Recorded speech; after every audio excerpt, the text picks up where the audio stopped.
दोस्तों, MMS news 24 में मैं फरीद खान आपका स्वागत करता हूं। देवास का एक जो ब्रिज बना है, देवास का जवाहर नगर का जो ब्रिज बना है, ये बावड़िया पर जाकर खत्म हुआ।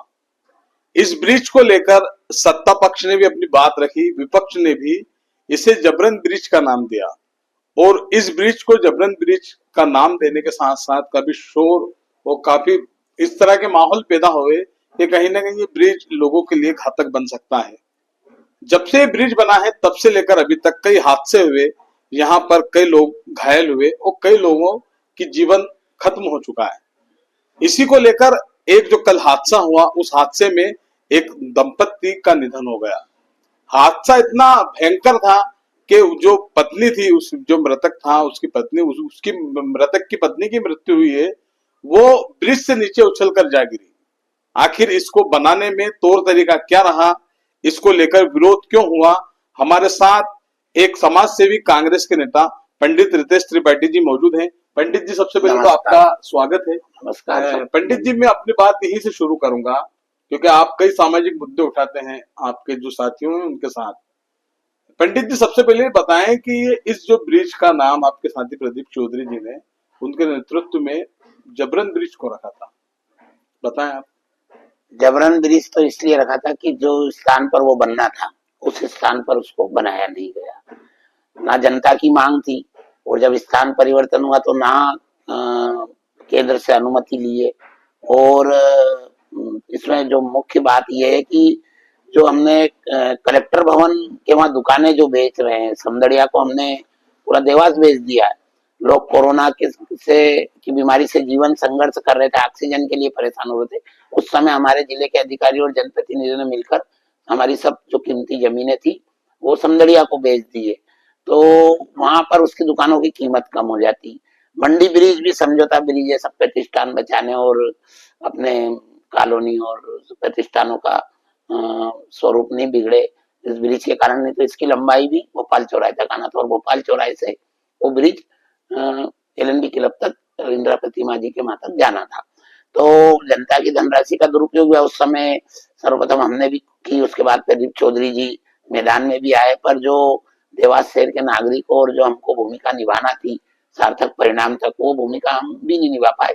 सत्ता पक्ष का तो है ही उसमें गलती की, उन्होंने जानबूझकर, जहाँ जरूरत नहीं थी, क्योंकि थोड़े समय पहले ही वहां पर सड़क का चौड़ीकरण किया था, सर्विस रोड और ये बनाई गई थी। वहां इस प्रकार से इस धनराशि का दुरुपयोग करना आर्थिक अपराध की श्रेणी में आता है। सबसे पहले तो जिम्मेदारी ये तय होना चाहिए कि उसमें तकनीकी खामियाबी है और ये किसके कहने पर स्थान परिवर्तन किया गया, जनता ने मांग की थी या किस जनप्रतिनिधि ने ये भूमिका निभाई, या अधिकारियों ने अपनी मर्जी से स्थान परिवर्तन किया। तो अधिकारियों की तो ताकत नहीं है कि वो स्थान परिवर्तन कर दे, क्योंकि शहर के जो जनप्रतिनिधि होते हैं, सत्ता पक्ष के जनप्रतिनिधि हैं, उनके कहने पे एक सुई भी इधर से उधर अधिकारी नहीं कर सकता। कहीं ना कहीं इसमें बहुत बड़ी साजिश के तहत धनराशि का दुरुपयोग हुआ है और हम भी हमारी भूमिका जो हमको निभाना थी उस तरीके से हम नहीं निभा पाए। उसी का परिणाम है क्या, देवास शहर की जनता के साथ साथ जिले के और जो अन्य बाहर से आने वाले लोग भी उसका शिकार हो रहे हैं और बड़ी दुखद घटना है और वो तकनीकी खामियां भी हैं उसमें। पहले बात तो है कि स्थान परिवर्तन होना ही नहीं था। अच्छा पंडित जी, ये बताएं कि स्थान परिवर्तन की जो बात हुई, लेकिन एक आपकी और पुरानी जो मांग थी नर्मदा माइक्रो सिंचाई परियोजना की, जिसमें सोनकच्छ का हमेशा आपने जिक्र किया, हाटपिपलिया का जिक्र किया, देवास जिले का जिक्र किया।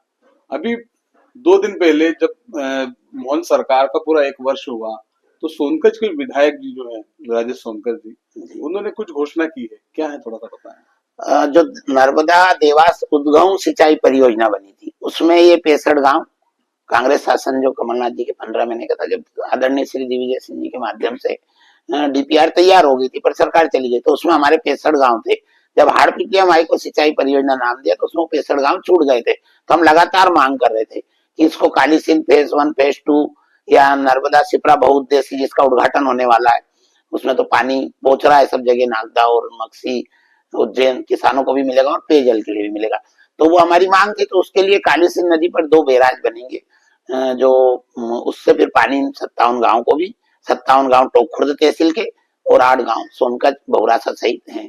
तो बड़ी उपलब्धि, हम धन्यवाद देते हैं विधायक जी को कि हमारी लगातार मांग के बाद, क्योंकि शुरू में तो वो लोग भी इतने, नर्मदा का जब नाम आया था तो आपस में सब मजाक का माहौल बना रहे थे कि क्या ऐसे नर्मदा आती है। तो अब हमारा देवास जिला संपूर्ण नर्मदा इसका जल और काली सिंध के माध्यम से सभी सिंचाई परियोजना के माध्यम से प्रति गांव को सिंचाई का पानी मिल जाएगा। अभी एक कमी हमारी और है, देवास विधानसभा के जो 72 गांव और देवास नगर निगम है, इनका स्थायी अनुबंध पेयजल के लिए है। ये भी हमारा कांग्रेस शासन में जो डीपीआर बनी थी नर्मदा देवास उद्गम सिंचाई परियोजना, उसमें ये प्रावधान भी हमने भविष्य को देखते हुए डलवाया था कि 30 वर्ष पहले तक का देवास नगर पालिका का अनुबंध पेयजल के लिए और 72 गांव जो देवास विधानसभा के ग्रामीण के हैं, इनके पेयजल का, उसकी डीपीआर भी हमारे पास मौजूद है, सब रिकॉर्ड है। क्योंकि हमने ईमानदारी से निस्वार्थ भाव से किसान बंधुओं की लड़ाई सड़क पे भी लड़ी है, कागजी कार्रवाई में भी लड़ी है। तो हम बहुत सबको, शासन प्रशासन को धन्यवाद देते हैं, सब मित्रों को भी धन्यवाद देते हैं, अधिकारी खास करके प्रेस के जो मीडिया के सभी बंधुओं ने काफी हम लोगों को, आप लोगों ने निस्वार्थ भाव से सहयोग दिया और आज ये हमारा सपना साकार हुआ। क्योंकि अभी भी हम 5 साल पीछे हैं, क्योंकि अगर हमारा शुरू में नाम जुड़ जाता, हमारे जनप्रतिनिधि, सरकार कांग्रेस की नहीं गिरती और हमारे जनप्रतिनिधि संवेदनशील होते, तो नर्मदा शिप्रा बहुउद्देशीय जो मल्टीपर्पज योजना है, इसमें पीने का भी प्रावधान है, उद्योग को भी देने का है और सिंचाई के लिए भी है। तो तराना और सब जगह पहुंच रहा है पानी, जल्दी उसका उद्घाटन होने वाला है। तो हम तो पिछड़ गए, पर ठीक है, देर आए दुरुस्त आए। हमारे जनप्रतिनिधियों को बाद में नींद खुली और हम सबके प्रयास से मां नर्मदा की कृपा हुई। तो सोनकच्छ के भी जो 65 गांव है वो जुड़ जाएंगे, पर अब समय थोड़ा लगेगा। क्योंकि जब हमको चेतना था, जब हमारे जनप्रतिनिधि और सरकार में बैठे मंत्री और इन लोगों ने उस समय कोशिश नहीं की कि देवास जिला जबकि नर्मदा के सबसे नजदीक है, खाते गांव का भी लगातार मनीष चौधरी जी के माध्यम से आंदोलन भी हुआ, तो वहां भी जो 117 गांव छूटे थे वो भी जुड़ गए। तो इस प्रकार संपूर्ण जिला सिंचाई के लिए नर्मदा और अन्य परियोजना के माध्यम से हो उपलब्ध होगा। अच्छा, जल के लिए सिंचित वाला मामला तो आपने रख दिया, लेकिन जो इंसानी एक जो उसका जो स्ट्रक्चर है वो तब होता है जब उसको शिक्षा मिले, और हमेशा आप कॉलेज की और शिक्षा की बात बिल्कुल बिल्कुल करते हैं। क्या है आपका, थोड़ा सा बताएं आप कॉलेज। सबसे पहले तो नाले सीटीआई हम 55 एकड़ जमीन नहीं दे पाए। क्रमांक 2, केंद्रीय विद्यालय मंजूर है, हम उसके लिए भूमि नहीं दे पाए।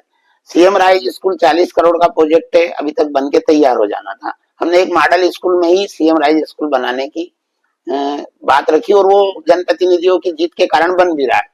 तो जो 40 करोड़ रुपए की योजना थी वो मात्र 20-22 करोड़ रुपए में सिमट गई, पैसा शासन को वापस चला जाएगा। तो ये हमारे जनप्रतिनिधियों की नाकामी है, ये सत्यता स्वीकारना भी चाहिए। दूसरा, बीएड और एमएड कॉलेज जो बाहर से हमारे यहाँ विद्यार्थी आते थे, उसकी दुर्दशा किसी से छिपी नहीं है। ना इंजीनियरिंग कॉलेज है, ना मेडिकल कॉलेज है। आजादी के बाद 2 कन्याओं के विद्यालय हैं। अच्छा, सबसे बड़ी बात तो इस वर्ष 2-3 वर्ष से हम देख रहे हैं कि धीरे धीरे बच्चों की संख्या क्रमांक 1, 2 तो उत्कृष्ट विद्यालय हो गया, तो हमको संख्या भी बच्चों की कम होती जा रही है। प्राइवेट स्कूलों के रुझान जा रहा है, क्योंकि ये सुविधा दे नहीं पा रहे हैं और कोशिश भी नहीं कर रहा है, जनप्रतिनिधि भी नहीं कर रहे, प्रशासन भी नहीं कर रहा। तो शिक्षा के क्षेत्र में हम काफी पिछड़ गए। हम पूर्णतः इंदौर पर निर्भर है महंगी शिक्षा के लिए। अब बात मेडिकल कॉलेज की हम कई वर्षों से मांग कर रहे हैं, क्योंकि 20 वर्ष से भारतीय जनता पार्टी का शासन है, 30 वर्ष से अधिक समय से यहाँ भाजपा के जनप्रतिनिधि, तो उनके नैतिक दायित्व और धर्म बनता है कि वो अपने क्षेत्र, जो लोग लगातार हमको आशीर्वाद दे के विजय बना रहे हैं, उनके बच्चों के भविष्य के लिए हम कुछ अच्छी शिक्षा और रोजगार और स्वास्थ्य की व्यवस्था करें। तो हम शिक्षा स्वास्थ्य में भी पूर्णतः इंदौर पर निर्भर है।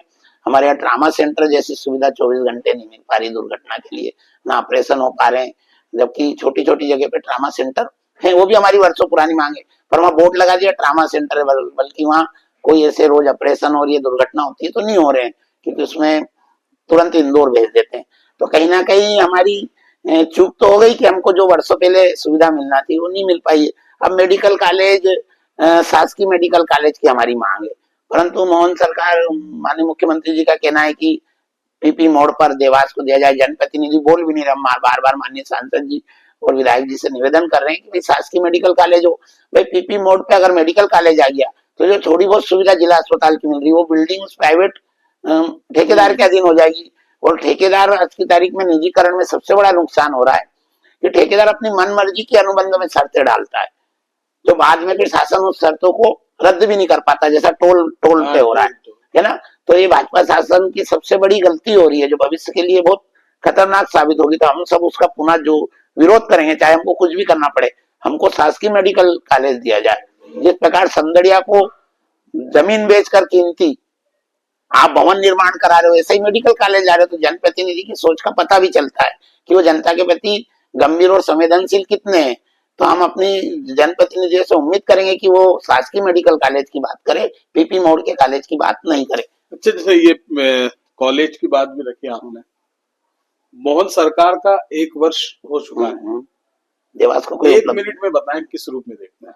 नहीं, यहाँ देवास में तो कोई एक भी उपलब्धि नहीं दी उन्होंने, लेकिन उज्जैन पास में, उज्जैन में जरूर उन्होंने मेडिकल कॉलेज शासकीय किया है। हमको यहाँ प्राइवेट देने, पीपी मोड़ पे देने की घोषणा की। हमको मेट्रो देना चाहिए द्वितीय चरण में, किसी भी स्थिति में। हमारे हजारों बच्चे सुबह बसों में महंगी और असुरक्षित यात्रा करने को मजबूर हैं, रोजगार के लिए हजारों लोग देवास से जाते हैं। मेट्रो ट्रेन हमको देना चाहिए, और अभी भी हम जनप्रतिनिधियों से निवेदन करें कि हमको मेट्रो ट्रेन होना चाहिए। और बहुत छोटी सी बिना बजट का कार्य नजुल और पैकी, जिसकी भी हम त्रासदी झेल रहे हैं। गरीब लोग अपने प्लाटों के लिए, ना मकान के लिए लोन ले पा रहे, ना नक्शा के, उसमें शासन को कोई बजट की जरूरत भी नहीं है। बार बार हमने महापौर जी की जन सुनवाई में भी दिया था कि इसके लिए प्रयास करें। तो हमने देखा कि जनप्रतिनिधि मस्त है, जनता त्रस्त है, खुद का डेवलपमेंट जनप्रतिनिधि कर रहे हैं, उससे भी हमको तकलीफ नहीं। भाई आप अपने घर के रोजगार और व्यवसाय को बढ़ाने की बात कर रहे हैं, तो हमारे क्षेत्र के लोगों की भी तो सुविधा और इसके लिए बात जनप्रतिनिधियों को करना चाहिए। तो मन में सब पीड़ा होती है, तो इस पीड़ा को हम समय समय पे साकार रूप भी लाते हैं, सड़क पे और पत्र व्यवहार के माध्यम से भी। क्योंकि जिस प्रकार मां नर्मदा जी की कृपा हुई है, ऐसा ही हम मेडिकल कॉलेज और शिक्षा स्वास्थ्य के लिए भी हम बात करेंगे। मेट्रो ट्रेन के लिए भी अभी उज्जैन रोड की बार बार फ्लेक्स में भी लगा दिया था कि मंजूर हो गया। उज्जैन रोड पे भी दुर्घटना हो रही है, और उज्जैन रोड के निवासियों को बहुत तकलीफ हो रही है। तो हम कन्या हाई सेकेंडरी स्कूल की भी बात करेंगे। इन स्कूलों में बच्चों की संख्या, बड़े गरीब बच्चे, मध्यम वर्गीय परिवार की बच्ची और बच्चियों को अच्छी शिक्षा शासकीय भी उसमें मिल सके, इसके लिए हम लगातार प्रयत्न करेंगे। जिला अस्पताल के लिए भी हम सोच रहे हैं कि जब तक मेडिकल कॉलेज नहीं आए, या व्यवस्थाएं कैसे सुधरे, क्योंकि जनप्रतिनिधियों से भी बार बार निवेदन करते हैं कि एक आध बार तो साल 6 महीने में कोई भी सांसद जी, विधायक जी आकस्मिक रूप से निरीक्षण करें कि मेरे क्षेत्र की जनता को, पीड़ित मरीजों को क्या सुविधा मिल रही है। तो ये सब चीजें हैं। हम लोग विपक्ष में हैं, इसका मतलब ये नहीं कि हमारी कोई जिम्मेदारी नहीं है। हम समय समय पर इन सब बिंदुओं पर चर्चा करते रहेंगे। अभी हम जो मठों मंदिरों के भी जो कब्जे 20 वर्ष में हुए हैं, उसके पहले भी हुए, तो मंदिरों की जमीन बिकना नहीं चाहिए, है ना। भगवान श्री राम जी की जमीन भी अवैध तरीके से एक संगठित गिरोह बना के प्रभावशाली लोगों ने खरीद ली। उसके लिए भी हम लगातार जिलाधीश महोदय और कानूनी राय ले रहे हैं। इन सब मुद्दों के लिए हम, हमारी किसी से व्यक्तिगत कोई वो नहीं, जनता के हित की जितनी बात होगी वो हम सब करेंगे। जन विरोधी नीतियों का भी विरोध करेंगे। इसमें व्यक्तिगत किसी को बुरा लगता है तो वो उनकी, उसकी भी हमको परवाह नहीं, क्योंकि हमारी व्यक्तिगत किसी से कोई लड़ाई या दुश्मनी, ना व्यक्तिगत हमारा कोई लाभ हानि है। क्योंकि हम किसी लाभ के लिए किसी से ना तो कोई समझौता है, ना कोई हमको हमारा स्वाभिमान और जमीन के बेचने की हमको आवश्यकता लग रही है। हम जनता के लिए लगातार संघर्ष करते रहेंगे। और मैंने पहले भी बोला है आपको, विवेकानंद जी का, कि पहले, सबसे पहले कोई भी जनता के हित की या कोई भी बुरे काम का आप विरोध करोगे, तो दोनों स्थिति में लोग पहले आपका उपहास उड़ाएंगे, फिर जब उनको थोड़ा लगेगा तो फिर उसको वो हाँ वो करेंगे, स्वीकृति देंगे, और उसके बाद फिर वो लगेगा कि नहीं यार, तो फिर उसको मानेंगे वो। तो हंसी उड़ा, अभी भी हमारे लोग कहते थे नर्मदा में कि 4 लोगों को लेके निकल गए, तो हमने तो जन जागरण का काम करा। भाई शासन तो भाजपा का है, पर हमारे जन जागरण से अगर कोई शासन जागता है और इतनी बड़ी 6000 करोड़ की योजना को स्वीकृति देता है, तो हमारे लिए तो गर्व की बात है। और हमने जनता के लिए काम किया, कोई ना हमने चंदा लिया है, ना किसी अधिकारियों से कोई हमने रसीद काटी है, पैसा लिया है। हम हमारे छोटे से सीमित साधन में, हमारी हैसियत से बाहर जाकर देवास शहर और जिले के नागरिकों के लिए बराबर उनकी खुशहाली और उनकी सुविधा के लिए काम करते रहेंगे। जिस प्रकार पूर्व में आप सबका सहयोग हमको मिलता रहा, ऐसा सहयोग आगे भी मिलता रहे, ये हमको उम्मीद है। और आप सबके सहयोग से, हमारे साथियों के सहयोग से देवास शहर के नागरिकों को जो वर्षों पहले सुविधा मिलना थी, वो दिलाने के लिए हम संकल्पित हैं। ये थे हमारे साथ पंडित रितेश त्रिपाठी, उन्होंने प्रदेश सरकार के 1 वर्ष पूर्ण होने पर नर्मदा के जल के सोनकच्छ जाने पर देवास में नॉलेज सिटी और देवास में मेडिकल कॉलेज की बात रखी। साथ ही उन्होंने कटाक्ष भरे अंदाज में अपने लोग और जो विपक्ष सत्ता पक्ष है सभी को कहीं ना कहीं निशाने पर लिया। नमस्कार।